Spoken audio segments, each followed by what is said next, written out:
గురు బ్రహ్మ గురు విష్ణు గురుదేవో మహేశ్వర గురు సాక్షాత్ పరబ్రహ్మ తస్మై శ్రీ గురవే నమః. సరే, దేవీ భాగవతంలో మనం ఆఖరిగా చెప్పుకుంది ఏంటంటే మానస యజ్ఞం. అమ్మవారు మనకు ఒక డైరెక్షన్ చూపించారు. యజ్ఞం ఎలా చేయాలంటే బయట చేసే యజ్ఞాలు కాదురా, అంతర్ముఖ సమారాధ్య బహిర్ముఖ సుదుర్లభ అని చెప్పారు. ఎన్నోసార్లు చెప్పుకున్నాం ఈ విషయం. అది సీక్రెట్. లలితా సహస్రనామంలో నామము ఉంది, నామావళిలో. నేను బయట ఎంత వెతికినా దొరకనురా, నీ లోపల ఉన్నాను, లోపల వెతుకు దొరుకుతాను అని చెప్తున్నారు అమ్మవారు.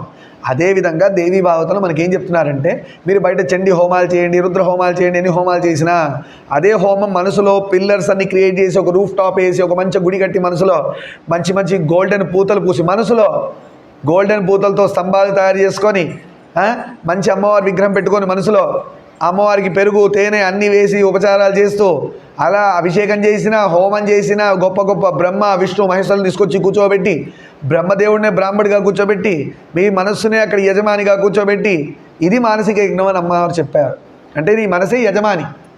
ఈ మనసుని యజమాని కూర్చున్నాడు పీటల మీద, పక్కన బ్రహ్మదేవుడు చేస్తున్నాడు పెద్దవాళ్ళుగా విష్ణువు శివుడు అక్కడ మనతో పాటు పూజకు వచ్చిన వాళ్ళు ఎలా కూర్చుంటారు, స్పెక్టర్స్ లాగా కూర్చొని అబ్జర్వ్ చేస్తున్నారు అనే విధంగా మనసులో సంకల్పం క్రియేట్ చేసి అలా చేసిన యజ్ఞమో అభిషేకమో హోమమో ఏదైనా కానీ అది ఫస్ట్ ప్రయారిటీ అని చెప్పారు.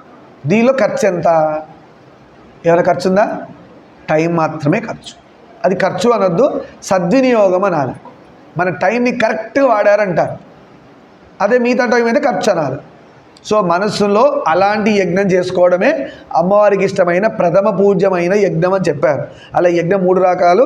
సత్వయజ్ఞం ఉంటుంది, రజోయజ్ఞం ఉంటుంది, తామసిక యజ్ఞం ఉంటుంది. తామసిక యజ్ఞంలో చంపడాలు బలివ్వడాలు, రాజస యజ్ఞంలో చంపడాలు బలివ్వడాలు అన్నీ వస్తాయి. అర్థమైందా? తామసిక యజ్ఞం వేరే ఉన్నాయి. సత్వయజ్ఞం మనం చేయాలి. మనం రోజు ఇంట్లో చేసేవన్నీ సత్వయజ్ఞాలు. చండీ హోమం, రుద్ర హోమం అంటే సాత్వికమైన పదార్థాలు వాడతారు. జంతు బలి ఇవన్నీ ఉండవు దానిలో. సత్వయజ్ఞం అమ్మవారికి ఇష్టమైంది సత్వయజ్ఞం మాత్రమే. కానీ రాజులకు రజోయజ్ఞం చెప్పారు. అందుకనే దశరథ మహారాజు అశ్వమేధ యాగం చేశారు. గుర్రాన్ని బలిచ్చి అవునా, దాన్ని కౌగిలించుకొని భార్య పడుకోవాలి, అవన్నీ ఉన్నాయి. అదేంటి యజ్ఞం? రజోయజ్ఞం. ఎందుకంటే పుత్రకామేష్టి చేయడం కోసం ఫస్ట్ అశ్వమేధ యాగం చేశాడు కదా. జంతు బలి అవుతుంది ఖచ్చితంగా. రాజులకు మాత్రం రాజస యజ్ఞమే చెప్పారు. ఎందుకంటే వాళ్ళకున్న కోరికలు పుత్రులు కలగడము లేదంటే అవే ఉన్నాయి వాళ్ళ ఇష్యూస్ పాపం, లేదంటే రాజ్య విస్తరణనో అలాంటి ఇష్యూస్ ఉంటాయి. సో దానికి రాజస యజ్ఞమే చేయమన్నారు. పితృదేవతల పూజలు కలియుగంలో చెప్పారు. అది ఏ యుగంలోనే ఇంపార్టెంట్. ఏ యుగంలోనే పితృదేవతల యజ్ఞం చేయాలి. ఎందుకంటే వంశం ముందుకెళ్ళాలన్నా, పిల్లలు బాగుండాలని, రేపొద్దున మీకు పుట్టే పిల్లలు బాగుండి వాళ్ళ వంశం అభివృద్ధి చెంది బాగా ఉండాలి, మనం నరకంగా పోకుండా ఉండాలంటే పితృదేవత యజ్ఞం చేయాల్సిందే.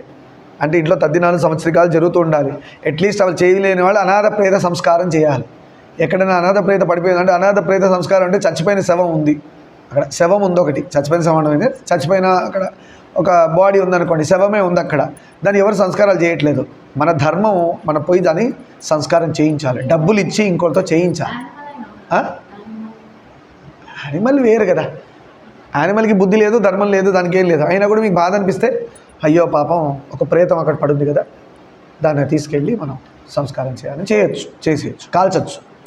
బ్రాహ్మణులకు కాల్చడమే చెప్పారు, పాతి పెట్టడాలు అవన్నీ లేవు, నీళ్ళలో పడ. అయితే గురువులకు మాత్రం ఒకటి ఉంది, గురువుల విషయంలో ఒకటి ఉంది. గురువులను కాల్చరు. ఎందుకు కాల్చరంటే లాస్ట్ టైం వరకు కూడా గురువులకి ఏంటంటే, గురువులకు ఎప్పుడు ఇది కాల్చరు, వాళ్ళని భూమిలో పాతి పెడతారు. లేదంటే అదే మనం పెద్ద పెద్ద సన్యాసులను చూస్తున్నాం కదా, పీఠాలు అధిష్టానాలు పెడుతున్నారు. అదే పైన తులసికోట పెడితే బృందావనం అంటారు, అదే పైన శివలింగం పెడితే అధిష్టానం అంటారు. కంచికామకోటి పీఠంలో బృందావనాలు అవన్నీ. కంచికామకోటి పీఠంకి వెళ్తే మీరు 3 తులసి కోటలు కనబడితే పైన తులసి చెట్లు ఉంటాయి, కింద వారి యొక్క శరీరాలు ఉన్నాయి, గురువులు వదిలేసిన శరీరాలు ఉన్నాయి, అవి పురుగులు అవన్నీ తినేస్తాయి. అంటే గురువు ఏమనుకుంటా అంటే ఆఖరి శరీరం కూడా ఒక ప్రాణికి ఉపయోగపడాలనుకుంటారు.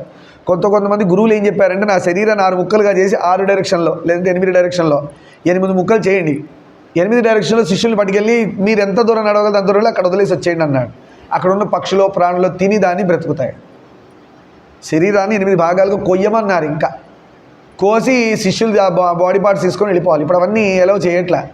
కొంతమంది గురువులు ఏమన్నారు, బాడీకి తాడు కట్టేసి బండరాయి కట్టేసి గంగలో వదిలేస్తే బాడీ పైకి తేలితే ఎవడో తీసి తగలెడతాడు. అలాగే బండరాయి కట్టేసి గంగలో వేస్తే కింద మునిగిపోతుంది బండరాయి బరువుకి. కానీ శరీరం బరువు ఎక్కువ, రాయిని కూడా తీసుకొని పైకి వచ్చి తేలుతుంది. అందుకే 4-5 బండరాయలు మెడకాయ కోటి నడుంకోటి కాళ్ళకోటి కట్టేసి వేస్తే శరీరాన్ని అది గంగ లోపల కిందికి వెళ్ళిపోతే ఆ లోపల చేపలు తిని బ్రతుకుతాయి. అలా ఆఖరిగా స్కెల్టన్ ఒక్కటి ఉండిపోతుంది కింద గంగ అడుగున. అలా గురువులు చెప్పారు చేయమని. నిజంగా అలాంటి శిష్యులు దొరికితే గురువు కూడా అదృష్టవంతులని చెప్పాలి. ఎందుకంటే ఇవాళ రేపు గురువు చెప్పినా వినట్లా, ఎలా పడితే అలా చేసేస్తున్నారు. అండ్ ఇంకోటి గుర్తుపెట్టుకోండి, ఇన్ని మాట్లాడుతున్నాం కదా, రేపొద్దున నాదే వస్తే నన్ను మాత్రం గంగ దగ్గరికి తీసుకెళ్ళండి అని చెప్పాలి నిర్మోహమాటంగా. ఎవరన్నా ఉన్నవాళ్ళు ఎవరన్నా ఆ టైంకి ఉంటే మా గురుగారు ఇలానే చెప్పారు, ఇలా చేయమన్నారు, సో ఖచ్చితంగా మా గురుగారిది గంగలోకి తీసుకెళ్ళాలని చెప్పి అక్కడే చేయాలి, కార్యక్రమాలన్నీ అక్కడే పెట్టేసుకోవాలి. ఇది కూడా ఎందుకు చెప్పాలంటే ధర్మం. మరి గురువుగారు ఇలా చెప్పారంటే మరి నా విషయంలో అనే డౌట్ రాకూడదు. అంటే నాది కూడా మా గురువు తగ్గట్టే పోవాలి అని చెప్పినట్టుగా. మా గురువుగారు ఎలా చెప్పారో నేను అలా.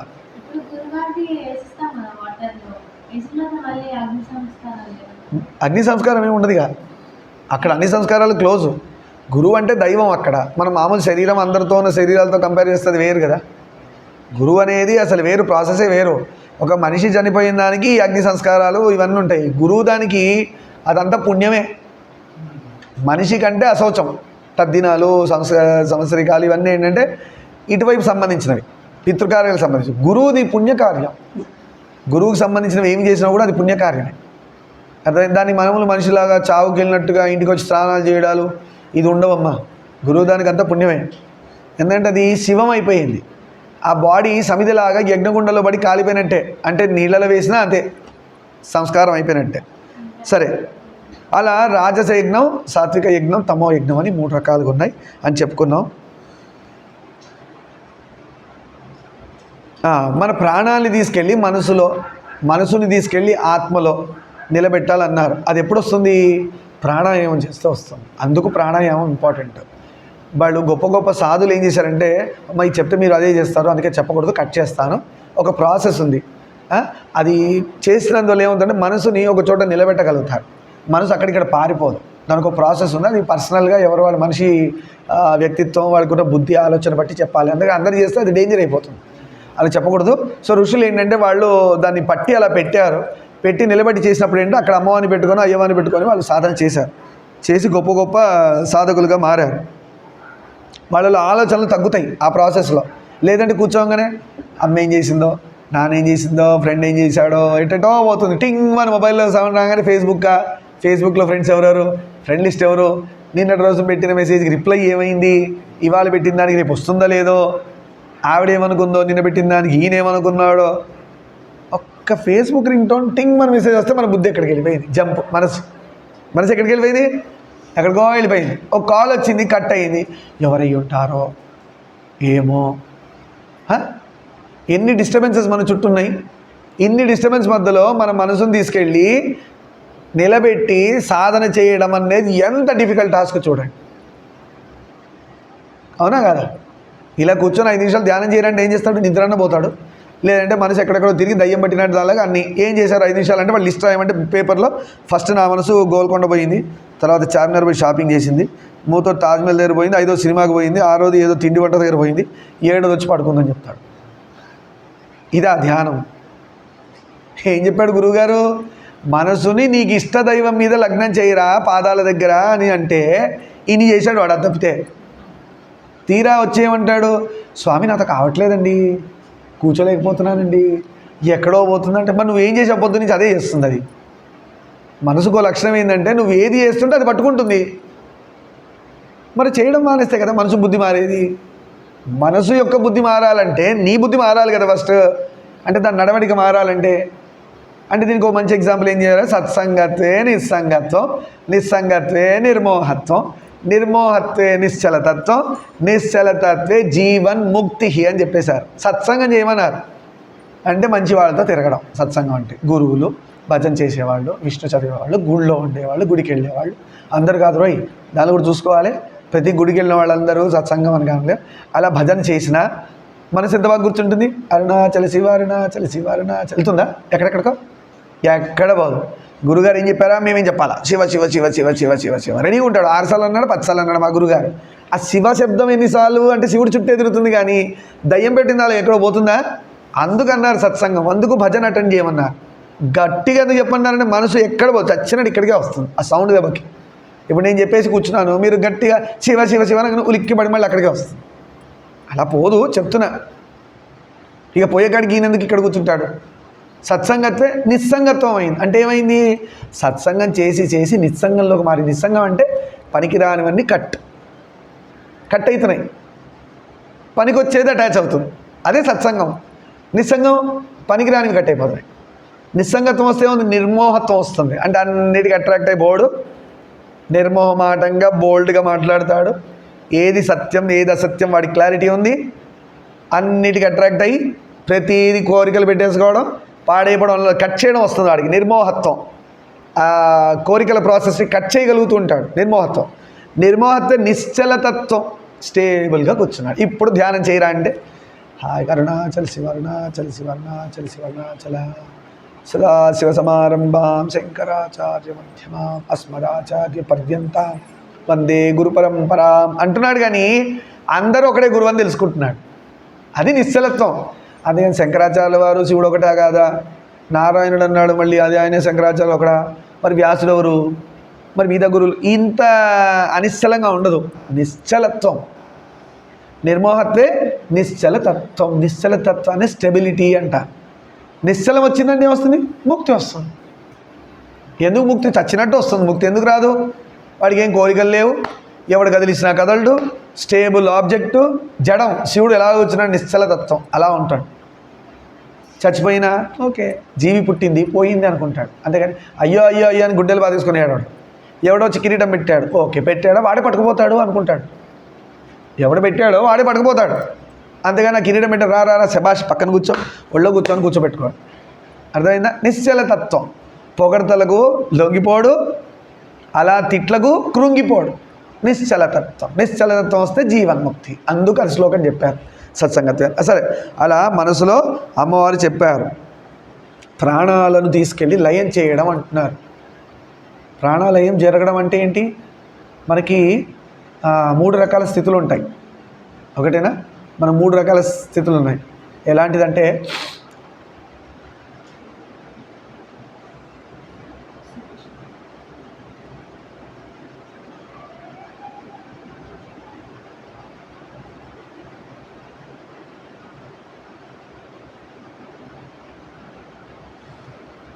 ఒకటి స్వప్నం, జాగ్రత్త, స్వప్న, సుషుప్తి. ఎస్, జాగ్రత్త, స్వప్న, సుషుప్తి. ఒక మనిషికి 3 అవస్థలు ఉంటాయి. జాగ్రత్త అవస్థ, ఇగో ఇదే జాగ్రత్త అవస్థ. మేల్కొని ఉంటాడు, మనసు పరిగెత్తూ ఉంటుంది, అదే జాగ్రత్త అవస్థ. స్వప్నావస్థ ఆర్గన్స్ అని పడుకున్నాయి, మనసు పడుకోలే, ఇంకా అది తిరుగుతుంది, స్వప్నం, కలలు. సుషుప్తి మనసు కూడా లేదు, ఆత్మలోకి వెళ్ళిపోయింది. అంటే మనం పడుకున్నప్పుడు గమ్మత్తైన ప్రాసెస్ అవుతుంది. మేల్కొన్నప్పుడు మన ఆర్గన్స్ అన్నీ కదులుతున్నాయి, కళ్ళు పనిచేస్తున్నాయి, చెవులు అన్నీ యాక్టివ్ తెలుస్తుంది, కదలికలన్నీ. జాగ్రత్త. స్వప్న ఆల్ డౌన్, బట్ ఇన్సైడ్ మనసు ఈజ్ యాక్టివ్. అది ఎక్కడో పసిఫిక్ ఓషన్ పోయిందో, హిమాలయాలు పోయిందో, బాయ్ ఫ్రెండ్ వేసుకొని తిరుగుతుందో, గర్ల్ ఫ్రెండ్ వేసుకొని తిరుగుతుందో, దాని బాయ్ ఫ్రెండ్ కాదు గర్ల్ ఫ్రెండ్, మీ మమ్మల్ని అనట్లా. ఏదో తిరుగుతుంది, దానికి ఇష్టమైన వాడితో తిరుగుతుంది, అదే దాని బాయ్ ఫ్రెండ్. దాని శత్రువు అంటే దానికి ఇష్టం లేని పనులు, ఎనిమి తిరుగుతుందో, అది స్వప్నం. సుషుప్తిలో ఏం చేస్తుంది? ఈ మనసు ఏం చేస్తుందంట, పడుకునే ముందు ఇంద్రియాలన్నింటి తెచ్చి దానిలో పెట్టుకొని అది మేల్కుంటుంది. ఇంద్రియాలు పడుకున్నాయి, అందుకే కళ్ళు మూతపడ్డాయి, ముక్కు పనిచేస్తున్నా తెలియదు, మరి ఏదైనా పాకినా తెలియదు, చెవులో ఏమైనా వినబడ్డా తెలియదు, దగ్గర వచ్చి డామ్ అంటే చెప్పలేం, కానీ దూరం సౌండ్ వస్తే తెలియదు, శరీర స్పర్శ లేదు, పంచేంద్రియాలు జ్ఞానేంద్రియాలు అన్నీ డౌను, అన్నీ లాగి తనలో పెట్టుకొని అది మాత్రం మేలుకో నుండి స్వప్నం ఎంజాయ్ చేస్తూ ఉంటుంది. కొద్దిసేపే కలిసిపోతుంది, ఆత్మలోకి వెళ్ళిపోయింది, నిద్ర వచ్చేసింది. అదే సుషుప్తి, ఆత్మలోకి వెళ్ళిపోయింది మనసు. అంటే ఈ ఆత్మలోకి వెళ్ళిపోవడం అనే ప్రాసెసే సాధన. ఎప్పుడైతే నువ్వు రోజు ఆ ఆత్మలోకి వెళ్ళిపోయి ఉండడం ప్రాక్టీస్ చేసావో జీవాత్మ పరమాత్మగా పండడం స్టార్ట్ అయ్యింది. ఆ ప్రాసెస్ స్టార్ట్ అయిందని అర్థం. ఇప్పుడు మనం ఎక్కడ కూర్చోవాలి? ఇట్లా కూర్చునేది ఎక్కడ కూర్చోవాలా? ఇంద్రియాలన్నీ తీసుకెళ్ళి మనసులో పెట్టి, మనసును తీసుకెళ్ళి ఆత్మలో పెట్టే సాధన చేయాలి. అదేంటో తర్వాత అడిగితే చెప్తాను, అదే సంగతి. అలా ఆత్మస్థితి అలా కూర్చొని కొంతమందికి నెక్స్ట్ సెకండే జీవాత్మ పరమాత్మగా మారచ్చు. కొంతమంది కొన్ని వేల సంవత్సరాలు ఎన్నోసార్లు పుట్టినా కూడా ఇంకా మారలే, ప్రాసెస్ నడుస్తుంది. అంటే అంత పెద్ద ప్రాసెస్, అంత చిన్న ప్రాసెస్. ఎక్కడుందయ్యా అంటే ఇలా ఉన్నది ఇలా తిరగాలంతే, లేదంటే ఇలా ఉన్నది ఇలా తిరగాలని చెప్పాలి కరెక్ట్గా. అంటే ఇప్పుడు బయటికి చూస్తున్నాం, లోపల తిరగాలి, ముక్తి అయిపోయింది. ఎంత ఈజీగా ఉంది కదా, ఇలా ఉన్న తిప్పడం ఈజీగా ఉంది, ఈ చెయ్యి తిప్పడం ఈజీగా ఉంది, కానీ మనసును తిప్పాలి లోపలికి. అదే అంతర్ముఖ సమారాధ్య బహిర్ముఖ సుదుర్లభ అని చెప్పారు. అది తిప్పడం రావాలి. అది ఎలా వస్తుంది? రోజు కూర్చోవాలి, గురువుగారితో చెప్తారు, అయినా ఎలా చేయాలి, కూర్చొని అలా పెట్టుకొని ఒరే ఇంద్రియాలను కంట్రోల్ చేయి, ముక్కు ఎక్కడికి వెళ్ళిపోతుంది, చెవులు ఎక్కడికి వెళ్ళిపోతున్నాయి, నీ స్కిన్ సెన్సేషన్ ఏదో అడుగుతుంది, నీ నాలిక దేని గురించో మాట్లాడుతుంది, నీ నాసికం ఏదో పనిచేస్తుంది, ఇవి కట్ చేయి. తీసుకొచ్చి రామ రామ రామ రామ రాముడి మీద పెట్టు, రాముడి పాదాల మీద పెట్టు, రాముడి ముఖారవిందని చూడు. సరే బోర్ వచ్చేసిందో కృష్ణుడి దగ్గర పో, కృష్ణుడి లీలలు చూసుకో. అలా సరే శివుడి దగ్గర పో, శివాభిషేకం చెయ్యి. అమ్మవారి దగ్గర పో, కుంకుమార్చన చెయ్యి. శివుడి దగ్గర పో, బిల్వార్చన చెయ్యి అని మనసుని ఫస్ట్ ఇటు తిప్పాలి. అప్పుడు బయటది కట్. ఇప్పుడు ఇలా తిప్పగా తిప్పగా ఈ శివుడిలో ఉన్న లోపల పరమాత్మ జ్యోతి స్వరూపం ఉందే, అక్కడ ఫోకస్ చేసి అక్కడున్నది ఇక్కడ ఉంది కదా, ఇక్కడున్నది అక్కడ ఉంది కదా, అంటే ఆ శివుడే నేను కదా, నేనే ఆ శివుడు కదా అని చెప్పడానికి బాగుంది. ఇది ప్రాక్టీస్లో రావాలి. Everything is easy to say, difficult to follow. అలాని ఐఎమ్ డిఫీటెడ్, నాతో కాదు, నేను ఓడిపోయానంటే ముందు ముందు జన్మలు వస్తుకుంటాయి. సో మీరు అలా అనకూడదు. I'm defeated, it is very difficult for me to follow, easy to say అని అనకూడదు. ఎందుకంటే ఈ జన్మ ఇలా ఉంది, బెస్ట్, ఇంకా ఫస్ట్ ఉంటుంది. ఈ చెప్పేవాడు ఉంటాడో కూడా తెలియదు మనకి. ఎక్కడో డెజర్ట్లో ఏదో బల్లీలు తినేవాడు కానీ ఎక్కడ పుట్టామనుకోండి, అక్కడ ఏమైనా కూర్చోబెట్టి జ్ఞానానందమయం దేవం నిర్మలం స్ఫటికాకృతిం ఆధారం సర్వ విద్యానాం శ్రీ హయగ్రీవం ఉపాస్మహ అనే సౌండ్ వినబడదు. గురవే సర్వలోకానాం విషజే భవరోగిణాం నిదయే సర్వ విద్యానాం దక్షిణామూర్తయే. గురవే సర్వలోకానాం అని ఆ మెచ్యూరిటీ అక్కడ లేదనుకో, ఇప్పుడు రమణ మహర్షి లాంటి వాళ్ళని తీసుకెళ్ళి అక్కడ కూర్చోబెట్టినప్పుడు గురవే సర్వలోకానాం విషజే భవరోగిణాం అంటారు. ఇసుక తీసుకొని తినేస్తారు, అది ఆహారంగా మారిపోతుంది. లోపల ఏం జరగాలి జరుగుతుంది. మనం అంత కాదు కదా. అలా ఉంటే ఇప్పుడే బాండిపోతాం కదా, నెక్స్ట్ జన్మ దాకా ఎందుకు? దేవుడు ఎంత గొప్పవాడు చూడండి. మనము మనసు ఎంత వీక్ ఉందంటే, ఎక్కడ పొరపాటున వీడు ధర్మాన్ని నమ్మడేమో, ధర్మం మీద వీడికి ఎక్కడన్నా డౌట్ వచ్చి పక్కకి వెళ్ళిపోతాడో అని చెప్పి ఎంతమంది ఎగ్జాంపుల్ పెట్టాడు. రాఘవేంద్ర స్వామిని పెట్టాడు, రమణ మహర్షిని పెట్టాడు, రామకృష్ణ పరమహంసని పెట్టాడు, వివేకానంద స్వామిని పెట్టాడు, దత్తాత్రేయ స్వామిని పెట్టాడు, దగ్గరలో గురువుని పెట్టాడు, ఆయన నడవడికని పెట్టాడు. వాళ్ళందరూ వెళ్ళిన వాళ్ళు ఇలా పండారు అనే ఎగ్జాంపుల్స్ పెట్టాడు, రాముడి పెట్టాడు, కృష్ణుని పెట్టాడు, ఇన్ని పెట్టాడు. అయినా మనం ఇలానే ఏడ్చాం. ఎందుకు? Easy to listen, difficult to follow అని అనుకుంటూ ఉంటే ఇట్లే ఉంటాం. నిజంగా చెప్పాలంటే మన పూర్వజన్మ బాగుంది, అందుకని ఈ జన్మ వచ్చాం. పూర్వజన్మ దరిద్రంగా ఉంటే ఇట్లుంటామా? ఏదో బల్లు తినేవాడు చైనా వాళ్ళను, ఎలకలు తినే జాతో ఏమున్నాయి కదా రకరకాలుగా ఎక్కడెక్కడో దేశాల్లో పనికిరానివని తినేవాళ్ళందరూ అక్కడైతే పుట్టలేదు కదా. అంటే దేవుడు మన మీద ఒక చూపు అవుతుంది కదా. అందుకే పుణ్యభూమి అయిన భారతదేశంలో పుట్టించాడు కదా, గంగ ప్రవహించే చోట పుట్టించాడు కదా, భగవద్గీత వినబడే చోట పుట్టించాడు కదా. చాలదు ఈ యొక్క ఎగ్జాంపుల్. ఇది ఎటువంటి తీసుకొని మనం పండి నెక్స్ట్ జన్మ రాకుండా వెళ్ళిపోతామా? నెక్స్ట్ వాట్ ట్రై చేద్దామంటే చచ్చారు. వాట్ నెక్స్ట్ అనేది ఎప్పుడు ట్రై చేయొద్దు జన్మల విషయంలో. దిస్ ఈజ్ ఫైనల్, ఇక్కడే అకౌంట్ క్లోజ్ చేయాలి అని పెట్టుకోవాలి అని చెప్తూ అమ్మవారు అలా అన్నారు. సరే, ఇలా ప్రాణలయం జరిగిన తర్వాత సంకల్ప వికల్పాలగో, సంకల్పాలు వికల్పాలు వస్తున్నాయి ఇప్పుడు. అంటే ఏంటి? చేయాలనుకున్నవి అడ్డులు, చేయాలనుకున్న అడ్డులు కావచ్చు, ఏమన్నా కావచ్చు, ఇవన్నీ మనసులో వస్తున్నాయి రకరకాలుగా. అంటే చూడండి, ఒక మానసిక యజ్ఞం చేయాలంటే ఎన్ని కష్టాలు ఉన్నాయో. ఇవి తెలుసుకోలేదనుకోండి, వాడు కష్టం అనుకోడు, సుఖం అనుకోని కూడా డైవర్ట్ అయిపోయి వెళ్ళిపోవచ్చు కదా. అందుకు కదా తెలుసుకోవాలి. ఇవన్నీ మీరు ఎందుకు తెలుసుకోవాలనుకుంటున్నారు? దాన్ని జ్ఞానం అంటారు. ఓహో, గురువుగారు ఇలా చెప్పారు, దేవీ భాగవతంలో ఇలా చెప్పబడింది, ఓహో ఇది నా అడ్డంక, దీన్ని తొలగించాలి, ఇది నాకు శుభమా, దాన్ని పట్టుకొని పోవాలి సాధనలో, మానసిక యజ్ఞంలో అని తెలుసుకుంటున్నాం. అప్పుడు సమాధి స్థితి ఏర్పడుతుంది. చూసారా, ఎప్పుడైతే ప్రాణాలు పోయి ఆత్మలో లయమైపోయి ఉంటాయో సమాధి స్థితి అంటారు. అదే తురీయ స్థితి అంటారు, తురీయం అంటారు, తురియావస్థ. అబ్బో, జాగ్రత్త స్వప్న సుషుప్తి, అదే తురియావస్థలోకి వెళ్ళిపోతాడు. అంటే వాడికి ఏం వినబడుతుందంటే ఒక నాదం మాత్రమే వినబడుతూ ఉంటుంది. తురియావస్థ అంటే ఏంటి? తుమ్మెద, ఝుంకారం. భ్రమరాంబికాదేవి శ్రీశైల శివాలయం వెనకాలకు వెళ్తే ఝుంకారం వినబడుతుంది, భ్రమరం సౌండ్ వినబడుతుంది అని. ఆ నాదమే ఓం. అది లోపల వినబడాలి మీకు సాధనలో. అయిపోయి వాడు ఎక్కేశాడు, అయిపోయింది. ఇక ఎక్కడి నుంచి వస్తుంది ఆ శబ్దం? ఆత్మలోంచి మీకు వినబడుతూ ఉంటుంది బయటికి క్లియర్గా. అంటే సాధన చేయగా ఎంత పెద్దగా వినపడుతుందంటే బయట సౌండ్లు వినపడవు ఇంకా మీకు. అంటే ఎనర్జైజ్డ్ బాడీ అయిపోయింది అదిగా. దానికి ఏం వినపడుతుంటే ఓంకారం ఒకటే వినపడుతుంది, ఇంకేం వినపడదు.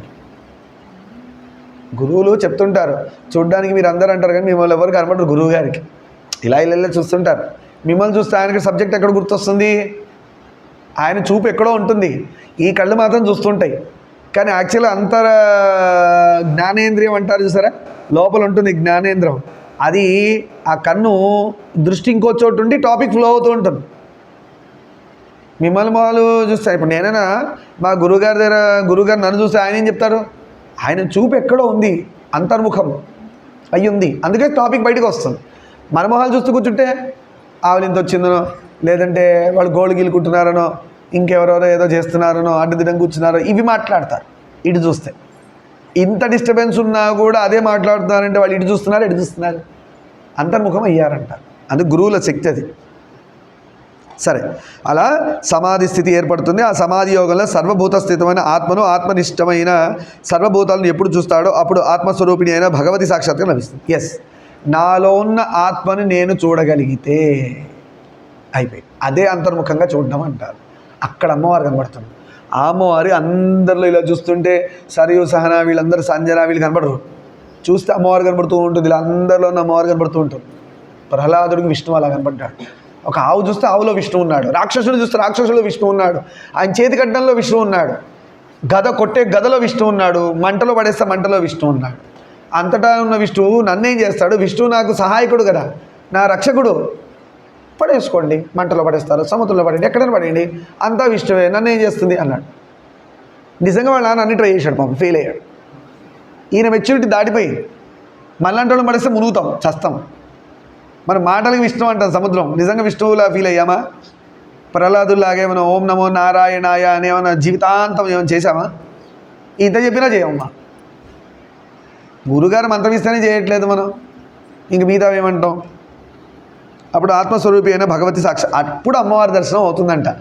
ఎప్పుడు చెప్పుకోవడానికి మాటల్లో కాదు, చేతల్లో లోపలున్న ఆత్మనే ఇన్ని విధాలుగా కనబడుతుంది.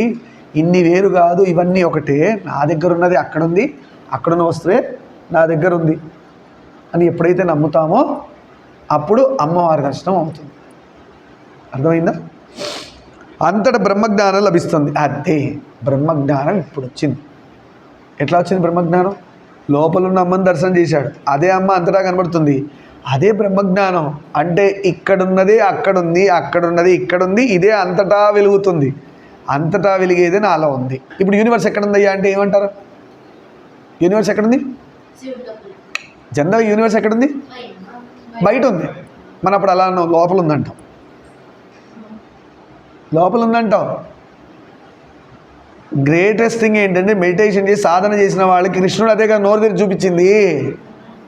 కృష్ణుడు నోరు తెరిచి బయట చూపిలే, నోరు తెరిచి నోట చూపించాడు విశ్వం అంతటా. అదే రహస్యం. బయట లేదు ప్రపంచం అంతా, ఎక్కడుంది? నీ లోపల ఉంది. దాన్ని గొప్ప గొప్ప గురువులు ఎలా చెప్పారంటే, నువ్వు వస్తువుని చూస్తున్నావు, అది వస్తువు అనేది ఇమేజ్ నీ లోపల ఉంటేనే కదా అది వస్తువు అని గుర్తుపడుతున్నావు. అని నిజంగా వస్తువు లోపల ఉందా? లేదు, నీలో ఉంది. అది ఇది అని గుర్తుపడుతున్నావు కాబట్టి ఆ వస్తువు కనబడుతుంది. మళ్ళీ జాగ్రత్త వినండి. నేను సరే ఇగో ఇది తీసా, ఓకేనా? ఒక గుడ్డివాడికి చూపించా, గుర్తుపడతాడా? మీకు చూపించా, ఏమంటారు? స్పెక్టకల్ బాక్స్ అంటారు. ఇది స్పెక్టకల్ బాక్స్ అనే ఒక వస్తువు మీ లోపల రిజిస్టర్ అయింది కాబట్టి దీన్ని చూడగలుగుతున్నారు, కానీ గుర్తుపడుతున్నారు. కానీ ఆ రిజిస్ట్రేషన్ మీ లేకపోతే ఇది తీస్తే అలా ఉంటారు, అంతే. ఏం రియాక్షన్ ఉండదు మీలో, అవునా కాదా? అంటే ఎక్కడున్నాయి వస్తువులు? ఇన్ని వస్తువులు బయట ఉన్నాయా? లేవు, మనలో ఉన్నాయి ఇన్ని వస్తువులు. అందుకు కదా ఇవన్నీ గుర్తుపడుతున్నాం. ఇది అర్థమైందా? ఇప్పుడు మనకు డౌట్ వస్తే ఏంటంటే, నా మనసా గార్బేజా అంటారు. జిహెచ్ఎంసీ ఏమన్నా garbage yard. It is a garbage yard. ఇన్ని వస్తువులు దాచిపెట్టుకుంది. ఏది చెప్పినా గుర్తుపడుతున్నావు. అది నిజంగా బయట ఉందా? లేదు, లోపల ఉంది, అందుకే గుర్తుపడుతున్నావు. ఎప్పుడైతే లోపల కట్ అవుతుందో బయట వస్తువులు కనబడవు. జాగ్రత్తగా గుర్తుపెట్టుకోండి. ఎప్పుడైతే లోపల కట్ అయిందో, ఈ ప్రపంచంతో మన మనస్సు కట్ అయిందో, ఆత్మతో కలిసిందో, ఈ వస్తువులు నీకు కనబడవు. ఏది కనబడాలో అది కనబడుతుంది. ఇది కనబడదు అంటే అర్థం అదే. ప్రపంచం కట్టు అంతర్ముఖం అయిపోయాడు. ఏదైతే జ్ఞానం ఉందో ఈ విశ్వం అంతటిని లోపల చూస్తున్నాడు. దశావతారాలు, శివావతారాలు, అమ్మవారి అవతారాలు అన్నీ లోపలే ఉన్నాయి. వాటి బయటతో ఏం పని ఉంది? ఇంకా మీరే ఆలోచించండి. బయట ఉన్నది ఏదో రోజు వెళ్ళిపోతుంది, లోపల ఉన్నది వెళ్తుందా? అది శాశ్వతం. బయట ఉన్నది అశాశ్వతం, అది ఉండనే ఉండదు. ఇప్పుడు చెప్తాను, ఎదురుగా ప్లాట్ ఉంది, రేపొద్దున బిల్డింగ్ కడతాడు. అంతకుముందు ప్లాట్ ఉందా అంటే బిల్డింగ్ కూడా ఉండొచ్చు ఒకప్పుడు, నేను లేనప్పుడు. అది పడైపోయిందో కూలిపోయిందో ఏదో అయిపోయింది. లేదు, మరి నిజంగా శాశ్వతం అయితే ఎప్పుడు ఉండిపోవాలి కదా? లేదే. ఇప్పుడు ప్లాట్గా కనబడుతుంది, రేపు బిల్డింగ్గా కనబడుతుంది, మళ్ళీ ప్లాట్గా కనబడుతుంది కొన్ని వేల సంవత్సరాల తర్వాత. అది శాశ్వతం ఉండిపోవాలి కదా? లేదే. భూమి శాశ్వతమా? శాశ్వతం ఎప్పటి నుంచో వచ్చి ఉండాలి, కానీ దాని బర్త్ డెత్ టైం చెప్తున్నారు కదా, ప్రళయం మహాప్రళయం చెప్తున్నారు కదా. అంటే ఏదో రోజు వెళ్ళిపోతుంది అనేది చెప్తున్నారు కదా. పుట్టిన దానికి సావైతుంది కదా, మరి అది శాశ్వతం ఎట్లయితుంది? అర్థమవుతున్నాయా? ఏదైతే శాశ్వతం అనుకుంటున్నామో అది శాశ్వతమే కాదు. ఏదైతే మనకు కనబడట్లేదో అది శాశ్వతం కాదనుకుంటే అదే శాశ్వతం, అదే పరబ్రహ్మం. అది అంతటా ఉంది, ఎప్పుడూ ఉంది. అది అశాశ్వతం కాదు, శాశ్వతం. ఏదైతే ముట్టుకుంటున్నామో ఇదంతా కనబడుతుందో ఇది అశాశ్వతం, కానీ మనం శాశ్వతం అనుకుంటున్నాం. ఇదే మాయ. ఈ మాయలోంచి బయటికి వస్తేనే మనం బ్రహ్మజ్ఞానం కలుగుతుంది, తత్వంగా తెలుస్తుంది. సరే, అంతటా బ్రహ్మజ్ఞానం లభిస్తుంది. మాయాధికం సర్వము దగ్ధమైపోతుంది. చూసారా, ఎప్పుడైతే అంతర్ముఖం అమ్మవారు దొరికిందో మాయమైపోతుంది. ఎవరా మాయ? అమ్మవారే. నువ్వు మాయ ఎక్కడుందో లొకేషన్ తెలిసినప్పుడు ఇంకా మాయ నీ మీద ఎందుకు ప్రవేశపెడుతుంది? నీ మీద ఎందుకు పనిచేస్తుంది మాయ? అమ్మవారికి తెలిసిపో, వీడికి నా అడ్రస్ తెలిసిపోయింది, సో వీడిని నేను ఇంకా మాయలో పెట్టకూడదు. ఎవరి దగ్గర పంపించాలి? మా ఆయన దగ్గర పంపించాలి. ఎవరైనా పురుషుడు, అదే ఆత్మ పరమాత్మ దగ్గర పంపించాలి. ఆ రూట్, ఆ మాయ జరుగుతుంది, వెళ్తాడు. శరీరం ఉన్నంత వరకు ప్రారంభ కర్మ మాత్రం ఉంటుంది. శరీరం ఉన్నంత వరకు ప్రారంభ కర్మ ఉంటుంది. ప్రారంభం అంటే ఏంటి? మనం చేసిన పాపం పుణ్యాలు పోయిన జన్మలో చేశాం కదా, ఇది ఉన్న రోజులు దోమ గుట్టి ఏడిపిస్తుందో, గంధం రాసి మంచిగా సంతోష పెడతారో, ఏదో ఒకటి అయితే ఉంటుంది. శరీరం ఉన్న రోజులు ప్రారంభం సతాయిస్తుంది. ప్రారంభం ఎలాంటిదిరా అంటే దాని బెస్ట్ ఎగ్జాంపుల్ ఆవు దూడని కన్నది. ఓకే, ఈనింది. ఈనగానే ఆవు గోవుల్లో కలిసిపోయింది. ఈ దూడను వదిలేస్తే కరెక్ట్ తల్లి దగ్గరికి వెళ్ళి పాలు తాగుతుంది, వేరే ఆవు దగ్గర పోదు. ప్రారంభం అలానే, ఎవడో ప్రారంభం చేస్తే వాడి దగ్గరికి వస్తుంది కానీ ఇంకోటి దగ్గర పోదు, అడ్రస్ మార్చుకొని. సో మనం చేసిన పాప పుణ్యకర్మలు మనల్ని వెతుక్కుంటూ వస్తాయి. అందుకని పుణ్యమే చేయండి, పాపం చేయొద్దు, ఎవరిని సతాయించొద్దు. ఎవరిని మిమ్మల్ని కొట్టినా కూడా మీరు కొట్టకండి, తిట్టినా తిట్టకూడదు, రియాక్ట్ అవ్వకూడదు. అర్థమైందా? ఇవన్నీ పుణ్యకర్మలు, ఇవన్నీ పుణ్యకర్మలు. మరి వాడు చేసిన దానికి ఏంటంటే నువ్వు జస్ట్ వెయిట్ అండ్ సీ. అంటే నేనేం కొట్టలేదు కాబట్టి వాడికి ఏదో మంచి గొప్పగా దేవుడు గద పెట్టి నెత్తిమి అట్లా కూడా ఎక్స్పెక్ట్ చేయడం కూడా తప్పే అంటారు. అంటే నీ లోపలైతే ఉంది కదా ప్రతీకారం, ఆ సంకల్పం కూడా ఉండకూడదు. నేను కొట్టలేదు కాబట్టి దేవుడు కొడతాడని వెయిట్ చేయడం కూడా తప్పే. నువ్వు నీ మనసులో ఏముండాలి? వాడు నా ఫ్రెండ్, కొట్టినవాడు కూడా నా ఫ్రెండే. ఇప్పుడు అనుకుంటావా దేవుడు వచ్చి కొట్టాలి, నన్ను చంపేయాలని అనుకుంటావా? అనుకోవు కదా. నిన్ను కొట్టినవాడు నువ్వు ఫ్రెండ్ అనుకుంటే నువ్వు ఎందుకు అనుకుంటావు? ఇది మారాలి, ఇలా మార్చుకుంటూ రావాలి. అప్పుడు విశ్వామిత్రుడు అవుతాడు. విశ్వామిత్రుడు అంటే పేరు పెట్టుకోవడానికి బాగుందని కాదు, విశ్వామిత్రుడు అంటే విశ్వానికి మిత్రుడు అని అర్థం. విశ్వమంతా ఆయన మిత్రుడే, విశ్వానికి కూడా ఆయన మిత్రుడే. మిత్రుడు అంటే ఇబ్బంది పెడతాడా? హెల్ప్ చేసేవాడు కదా. విశ్వమే ఆయనకి మిత్రుడు అంటే ఆయన ఎవరిని శత్రువుగా చూడట్లేదు. విశ్వమంతటికి ఆయన మిత్రుడు అయ్యాడు అంటే ఆయన ఎవరికి శత్రువు కాదు. ఇలా నేర్చుకోవాలి అని చెప్పుకుంటే వాళ్ళు ఇక్కడ పురాణం శుభం పలుకుదాం. సర్వం శివమామహేశ్వర పాదారవిందార్పణమస్తు. లోకాన్ సమస్తాన్ సుఖినో భవంతు. శాంతి.